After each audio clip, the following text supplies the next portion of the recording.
Eu sou Fernando, tenho 35 anos e sou proprietário da Garage Comics. Trabalho com isso há 5 anos e tenho o Sebo Casarão, que é uma loja aqui do lado.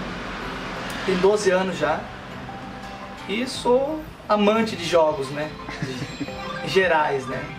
E qual foi o seu primeiro contato com os jogos?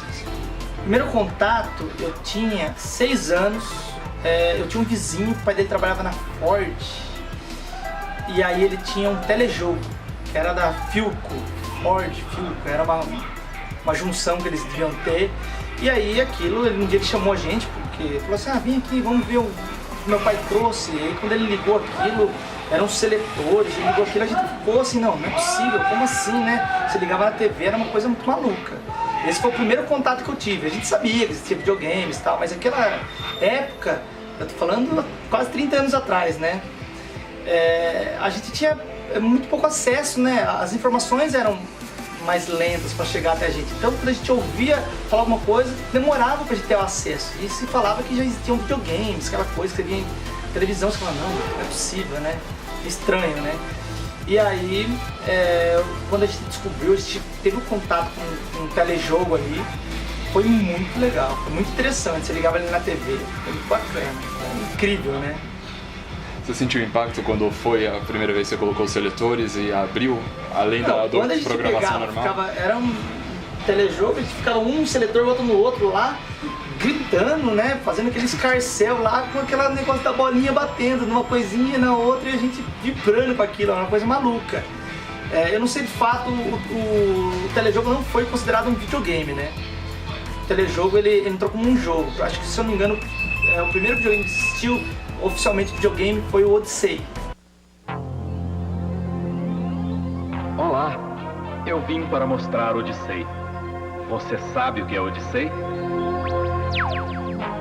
Odyssey é um novo e fantástico videogame da Philips. Pode ser ligado num televisor como o seu. É programável e vem com tudo o que você precisa para jogar. Inclusive um teclado alfanumérico. É realmente notável. Dezenas de jogos com muita ação e emoção. Jogos esportivos, educativos, estratégicos e os incríveis jogos de ação. Todos capazes de surpreender a sua fantasia. E muitos outros jogos virão. Não esqueça, Odyssey, o videogame da Philips. Só que o Odyssey já era um videogame que talvez era muito difícil acesso, assim como o Odyssey, o Atari. E o primeiro videogame que eu vim a ter foi o Dactar, que era o Atari fake, vamos dizer assim. E foi muito legal também, porque daí vieram aquelas séries clássicas de jogos, tal, Enduro, River Raid, Keystone Capers, Frostbite, Pitfall, né? Não pode esquecer do Pitfall, enfim, uma série enorme. Hero, que era muito bom. Você lembra de como foi a sensação de conseguir esse primeiro console? Como você se sentiu? Como foi a chegada dele? Olha, eu não sei, deve ter sido muito impactante pra mim, que deu um... Eu acho que o cara do MIB deu um... E eu esqueci, porque eu lembro que, eu não sei como, um dia tinha um Dactar, assim, minha memória é assim, tinha um Dactar em casa, e tava eu e meu irmão jogando, Sneak Peek, jogando Enduro, e passava-se noite jogando aquilo e a gente pirando, mas eu não lembro exatamente do presente, minha mãe chegando, porque devia ser impactante aquilo, mas eu não lembro minha mãe chegando no videogame e falando, aqui um presente pra vocês do videogame, não lembro dessa cena, deve ter dado um bloqueio aí, né, na minha cabeça. Você disse que você tinha um irmão, né? Tenho um irmão, que tem 2 anos a mais. Como foi essa chegada do videogame e vocês dois juntos, né? Chegando àquela maravilha tecnológica daquilo. Como foi a união entre vocês, como foi jogar com ele? Isso era uma coisa muito interessante, porque nessa época, quase 30 anos atrás, a gente tinha muito hábito de brincar em rua. Então a gente não tinha hábito de sentar e ficar na frente de uma TV jogando videogame. Só que aquilo foi uma coisa que chegou para uma mudança ali, né? Foi a era tecnológica começando a dar os primeiros passos. Então era uma coisa que às vezes estava jogando, por exemplo, eu lembro muito bem da cena, estava jogando bets na rua, a mulher, vamos lá, vamos jogar um Atari, não sei o que, ia jogar. Só que eram muito poucos jogos que jogavam de 2. Eu lembro de Box, o Sneak Peek, né, que era o esconde-esconde. Agora você tinha Pitfall, Enduro, River Raid, todos eram tudo sozinho, então era um jogava, depois o outro jogava. Então era uma coisa meio que às vezes ficava meio aquela turma esperando e um jogando, daí dava uma desanimada, assim, né? Então eu falava assim, vamos jogar bola, vamos fazer alguma coisa, né? Parece que enchia um pouco o saco jogando assim, não era tão só pensava no tecnológico, né? Qual foi o primeiro jogo que você jogou e como foi você ver? Eu lembro assim, o primeiro contato foi com o Odyssey, com o telejogo. Mas o primeiro videogame que eu joguei foi o Dactar, né? O jogo, exatamente o jogo, eu não lembro, assim, o jogo que eu liguei o videogame, eu não lembro, que eu falei, tem um branco assim nessa fase, assim. Eu vou até depois perguntar pro meu irmão tem uma memória de elefante pra lembrar essas coisas. Tem 2 anos a mais também, porque eu tinha 6 anos, né? 6, 7 anos, acho que 6 se eu não me engano. Então a memória ainda dá uns lápis, né? Muito criança, né? Mas assim, se você falar que jogo que você lembra muito, aí eu lembro de Enduro, não tem jeito.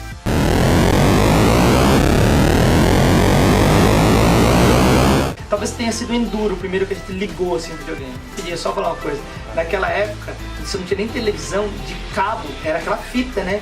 Então, pra você ligar o videogame era um quarto, você tinha que ir lá descascar a fitinha, no caso era um trabalho, a gente até acho que fazia depois, tal, mas teve um padrasto meu que fez, colocava lá, daí de repente quebrava um cabinho, porque a criançada mexia e a imagem ficava ruim, daí reclamava, tal. Isso era muito criança de fato, né? Mas eu lembro de ser uma imagem assim, até bem limitada, assim, né? Porque aquela fita era bem antiga, né? Era aquele famoso pau M. Nossa, era bem ruim a imagem do videogame. E como foi você nesse meio tempo se adequando às novas tecnologias que chegaram, desde o início, né, que você chegou do Dactar, passando pelo Master System, passando pelo Nintendinho, chegando nas novas gerações, como foi pra você isso? Então, eu tive muito contato com o Dactar, né, que foi o primeiro videogame que eu tive, oficialmente, vamos dizer assim. E eu morei do 0 ao 6 em Sorocaba, eu sou de Sorocabano, tá? Eu morei do 0 ao 6 em Sorocaba. Depois meu pai faleceu, minha mãe veio pra Campinas pra trabalhar no Unicamp, ela era auxiliar de enfermagem no Unicamp. E nesse período, acho que a gente ficava muito na rua, porque se brincava muito na rua, né? Jogando bets, né? Aquelas brincadeiras todas. E aí acho que ela deve ter falado assim, vou comprar um videogame pra deixar esse menino em casa, né? E aí colocou o videogame lá, só que não era uma coisa que funcionava tanto, assim. Claro que joguei muito e tal, mas eu lembro que foi uma coisa que prendeu a gente em casa. Aí, quando eu voltei, quando eu joguei morei dos 6 aos 10, a gente teve esse Dactar, foi o único jogo que a gente teve que jogou muito. Com o tempo, a gente voltou pro Sorocaba com 10 anos, minha mãe aposentou e a gente voltou pro Sorocaba. Daí eu tive um primo, que ele tinha uma locadora em Jundiaí, um primo de consideração. E esse primo, ele me dava os videogames que passavam, já saía de linha, vamos dizer assim, ele me dava. Então daí eu tive contato com o Master System, depois com o Mega Drive, depois com o Sega CD, que só tinha um jogo, não tinha outro jogo, você jogava um jogo que era o Pit Fighter, que era horrível. E depois veio o Super Nintendo, que daí acho que uma tecnologia muito boa já pra época, que daí mudou bastante. E como tudo isso impactou no modo que você é hoje? Nos seus gostos, no seu modo de se vestir às vezes? Como foi pra você ter esse crescimento com o videogame e como ele, entre as moldou hoje? Eu não sei, eu acredito que o videogame, ele melhora muito uma série de coisas. Há quem diga, estudos que digam, que ele ajuda até numa parte do cérebro, desenvolvimento do cérebro e tal. Mas pra mim, uma coisa que melhorou muito foi uma parte de coordenação motora. Eu acredito que coordenação motora, assim, o raciocínio às vezes rápido, você pensar, vamos dizer assim, por exemplo, quando você tem um jogo, principalmente aqueles jogos que geram disputa, você tem que ter eu brinco assim, entrar na mente da pessoa, você tem que ter um pensamento antecipado do que a pessoa vai fazer para você aplicar os golpes. Então eu acho assim, esse reflexo, esse raciocínio rápido, eu acredito que melhora muito. Há estudos que digam que as crianças que jogam videogame, claro, tem jogos e jogos, né? Que jogam videogame, que desenvolvem essa parte, elas têm uma melhora numa parte de coordenação, numa parte de... Porque até hoje, por exemplo, eu pego um jogo que eu nunca joguei na minha vida, me deixa 2 minutos ali, eu desenrolo rapidinho assim, porque acho que eu tenho já essa bagagem, né, de gamer, vamos dizer assim. Tratando mais de um ponto mais pessoal, o que hoje em dia, ou que você cresceu, né, jogando, o que o videogame significa hoje pra você? Olha, o videogame pra mim foi uma coisa que marcou muito na infância, assim, é uma coisa que me trouxe, assim, muita coisa boa, assim, eu falo. Teve a questão de socializar, eu lembro muito da família, tipo, os primos se reunindo pra jogar, campeonatinho isso eu já lembro mais do Super Nintendo. International Superstar Soccer Deluxe, juntava todo mundo, os primos lá e aquela jogatina, assim, então eu acredito que sim, que os videogames de antigamente parece que eles levavam as pessoas a se unirem mais. Eles estão fazendo um processo diferente hoje. Eles fazem hoje uma coisa, o game vem com um controle só. Você quer jogar online, então eles estão fazendo uma coisa muito... Hoje em dia você não junta mais pessoas para jogar videogame aqui, nos lugares tal. Aqui eu tenho uma máquina de fliperama aqui, que às vezes quando junta uma galerinha, 8, 9, depois eu te mando uma foto, 8, 9 pessoas para jogar um fliperama. Acho muito bacana isso, coisa que não se faz mais, entendeu? Se perdeu. Porque tem um lado social do videogame também, né? De você se encontrar, de você conversar. Então eu acho que ele representa muito bem isso, essa coisa de você socializar com o videogame. Na sua vida, a união do videogame foi muito presente? Eu tive um processo de... Eu tive muito contato com videogame quando criança. Tive muito contato. Dos 6 aos 10, eu tive bastante contato. Com 10 eu voltei para Sorocaba, que eu sou nascido lá e tal. E aí eu lembro de ganhar um Master System. Eu tinha um primo que tinha uma locadora em Jundiaí. E esse primo me deu um Master System. Quando passava a geração, ele me pegava, tava todo mundo no Super Nintendo, tava no Master System. Desculpa, tava todo mundo no Mega Drive, tava no Master System. Mega Drive e Master System e o Super Nintendo estavam próximos ali. E ele me dava o videogame. E aí a gente tinha sempre o videogame, uma geração atrás, mas tudo bem, a gente se divertia muito. E marcou muito assim que o videogame, ele unia muito os primos. Eu lembro da gente marcar várias reuniões, porque assim, não existia um online. Então os primos se reuniam todo na casa de um primo para jogar. Eu lembro de algumas vezes a gente pegar, por exemplo, isso eu já lembro um pouco mais recente, que era o PS2, ele tem o multitap, e a gente jogar o futebol, por exemplo, em 6 eu acho. Deixa eu ver, 1, 2, mais 4. Em 6, jogava 3 pra lá e 3 pra cá. Era uma bagunça, você nem relava na bola, você não sabia nem que era você, tá? Mas era uma diversão só com os primos reunidos, muita risada e tal. Muito bacana. Então eu lembro de fazer essa união, mesmo quando tinha o Atari, que era o Dactar, né? De chegar e a galera ficar assistindo, porque aquilo era fascinante, era marcante, né, pra época. Era uma tecnologia que estava chegando, que estava, né, mudando algumas coisas na nossa vida. E era muito bacana reunir as pessoas. Você acompanhou todo o crescimento da tecnologia, né? Desde o início, onde não existia, até hoje em dia como está na realidade virtual, coisa do tipo. Acredito que sim. Como eu falei, o primeiro contato que eu tive com jogo, com videogame, é que não é considerado videogame, é telejogo. Que era assim, tipo, muito difícil alguém ter contato. Depois foi com o Dactar. O Dactar foi praticamente o primeiro videogame, porque o Odyssey era o primeiro videogame, mas o Odyssey, ele era muito elaborado, ele já era meio que um computador, ele tinha assim, um valor muito alto no mercado, o acesso era difícil. E o Dactar era um videogame que as pessoas conseguiam ter um fácil acesso, entendeu? Porque ele era mais em conta. Então o Dactar foi o videogame que chegou assim pra começar.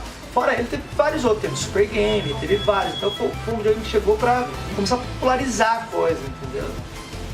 E desses todas as gerações que você teve, qual foi a que mais te marcou? Você consegue dizer? Olha, é difícil, né? Isso é uma pergunta bem difícil de responder. Uma coisa que marcou muito pra mim, muito, foi o Phantasy Star do Master System. Marcou muito.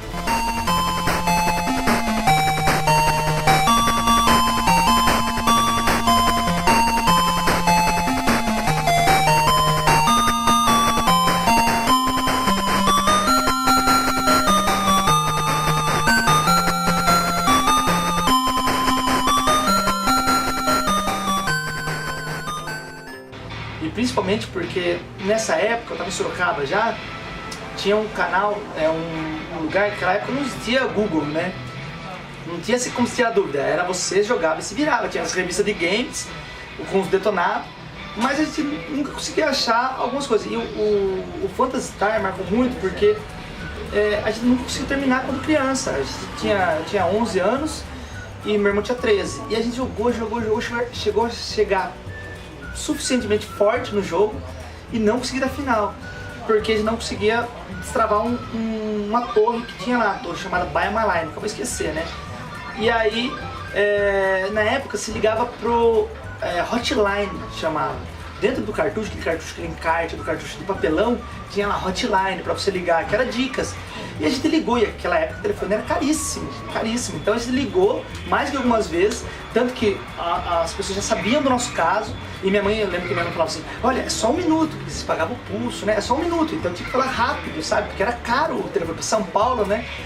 E aí eu lembro a gente ligando e a pessoa já saber do que se tratava. É o menino do Star falava que era, como que passa? Ele não consegue, criança, ficava insistindo pra passar e nunca conseguia passar. Foi quase um trauma, assim, pra infância. E de fato eu tinha que desarmar uma armadilha nessa torre Barmalai, que o Miau desarmava, né, que o Miau desarmava a armadilha, que era um buraco que ele fazia caía num outro andar. E eu não sabia que aquilo era uma armadilha. Então você tinha que parar e apertar o Miau desarmar a armadilha no nada pra desarmar aquela armadilha. E depois que desarmou, você pegava, fazia o processo todo lá, que era o Miau comia noz de lar, não sei o que, e virava um cavalo alado e lutava com o guardião, né? Se chamava Guardian Morgan, uma coisa assim, e depois já matava o Laci. Depois tinha uma surpresa ainda. Não vou passar a surpresa, quem quiser joga. E aí, você termina o jogo, tem uma surpresa. Mas é um jogo muito bacana, um jogo que marcou muito. Mas assim, esse marcou muito, Mega Man X marcou muito pra mim. Eu lembro de jogar na casa de um primo, que ele já tinha Mega Drive, tinha Master System, tinha Mega Drive, um jogo chamado Toy Jim and Earl, que eram 2 ETzinhos que caíram na terra. Era muito engraçado aquele jogo pra gente. Eu lembro de jogar Quackshot do Mega Drive.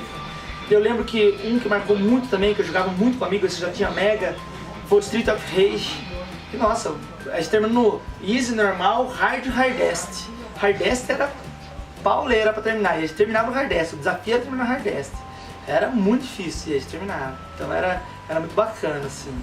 E o Hardest, só um adendo aí, a gente não podia morrer, porque quando você joga, você enfrenta o chefão, você está jogando de 2, vem 2 chefões.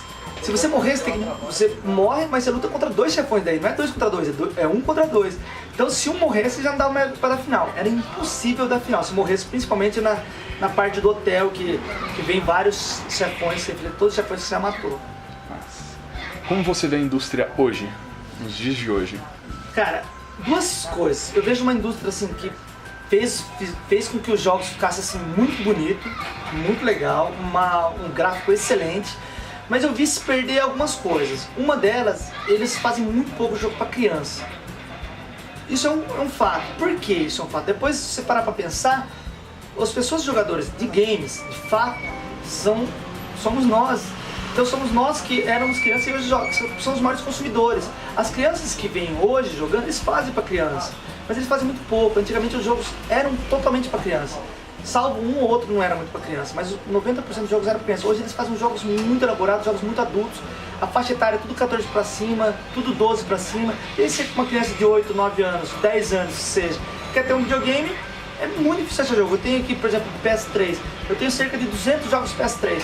Se eu contar no dedo aqui, dá 12 jogos do PS3 infantil. Se eu conseguir tudo isso.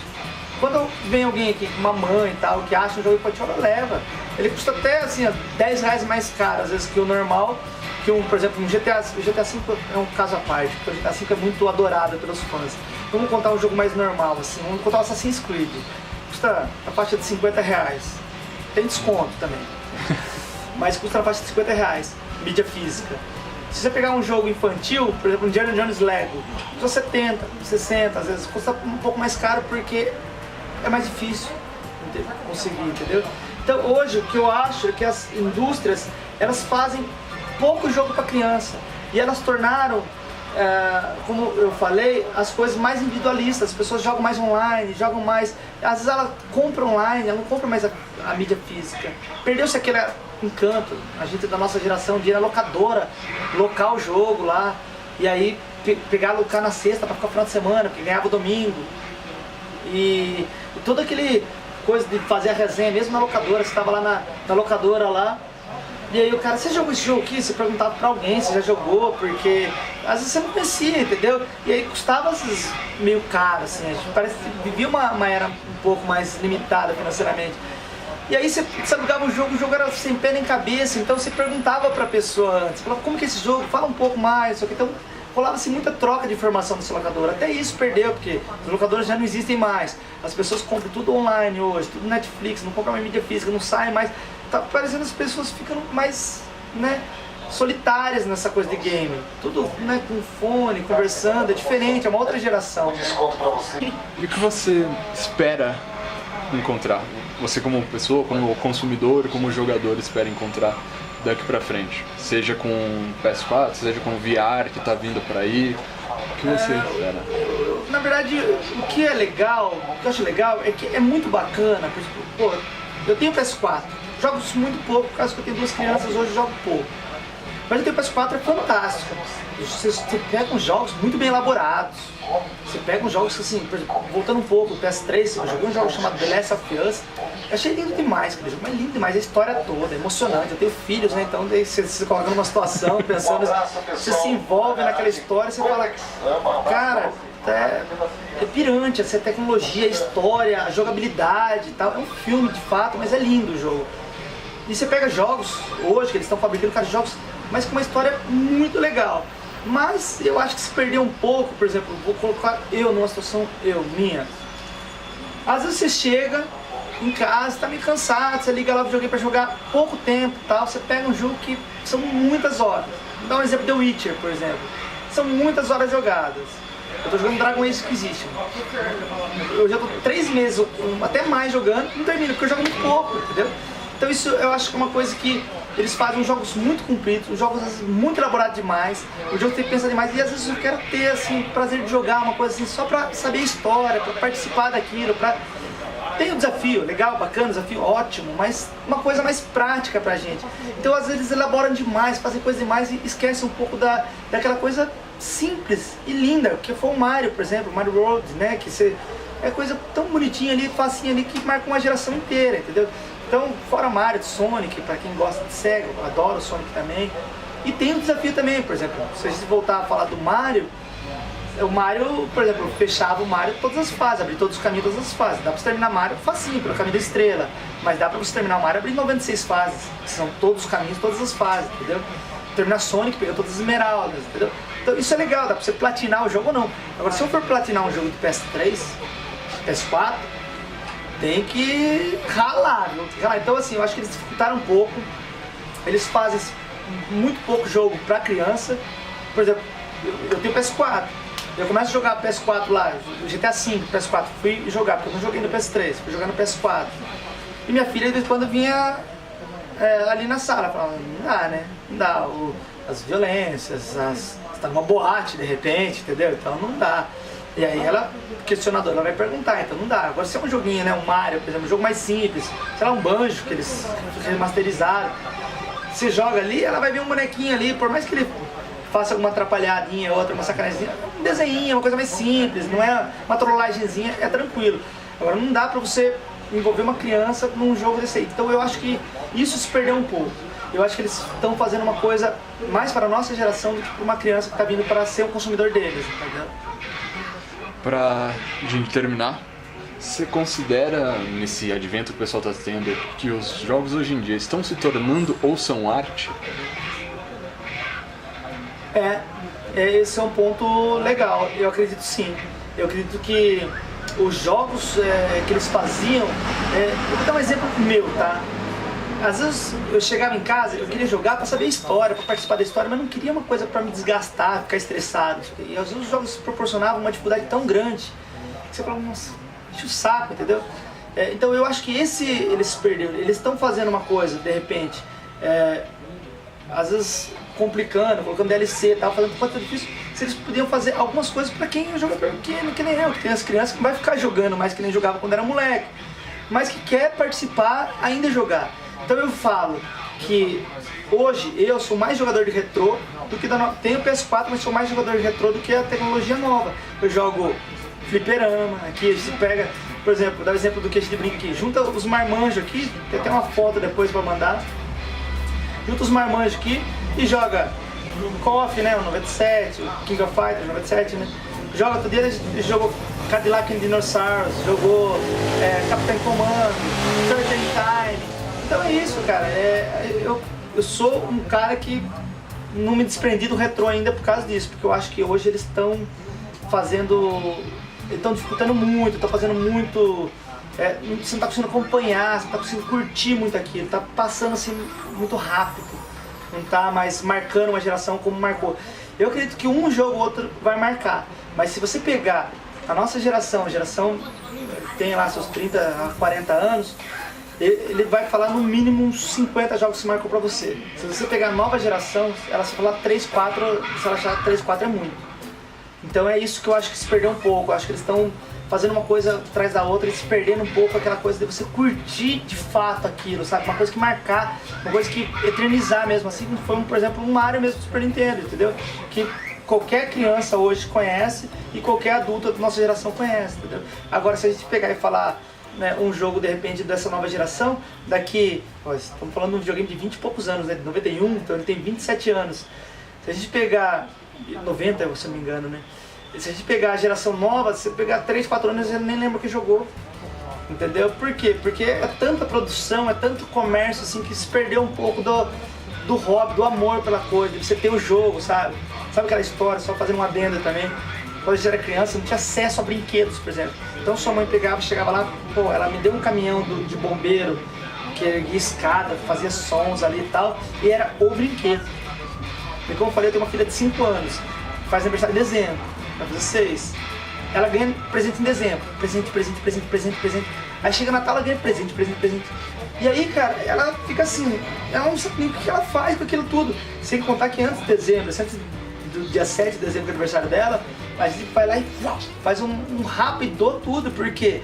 Porque entra muito presente nessa aí e depois entra muito presente em dezembro, que é Natal, entendeu? E é normal, porque a gente vive uma sociedade hoje mais consumidora, a gente vive, né, um acesso mais fácil, hoje a gente tem muito mais acesso à tecnologia, tudo, então você quer tudo, você vai e compra. Naquela época era uma época mais escasso, né? Então você tinha um brinquedo, você cuidava do brinquedo, sabe, aquela coisa. Isso é uma coisa que se perdeu, porque eu acho que a pessoa, quando ela não tem o brinquedo, vamos dizer assim, ela não dá aquele valor. Eu vejo minha filha assim, que ela fica perdida naquele monte. É normal, é uma confusão na cabeça dela, porque é muito acesso, é muita coisa. E de repente ela tá brincando com boneca, de repente ela tá brincando com outra coisa, de repente a boneca fica esquecida, ela pega. Agora nós não, era aquela coisa do carinho com o brinquedo, era coisa que não podia quebrar, porque se quebrasse era aquele que você tinha, já era, entendeu? Então é isso, eu acho que isso mudou muito. Então estamos vivendo uma outra era, lógico, a gente tem que se adaptar a essa nova era, uma era da informação. As pessoas já nascem, né, nessa geração, é outra era, respeito muito essa era, mas diga-se de passagem que a nossa geração foi uma geração que marcou as gerações, viu?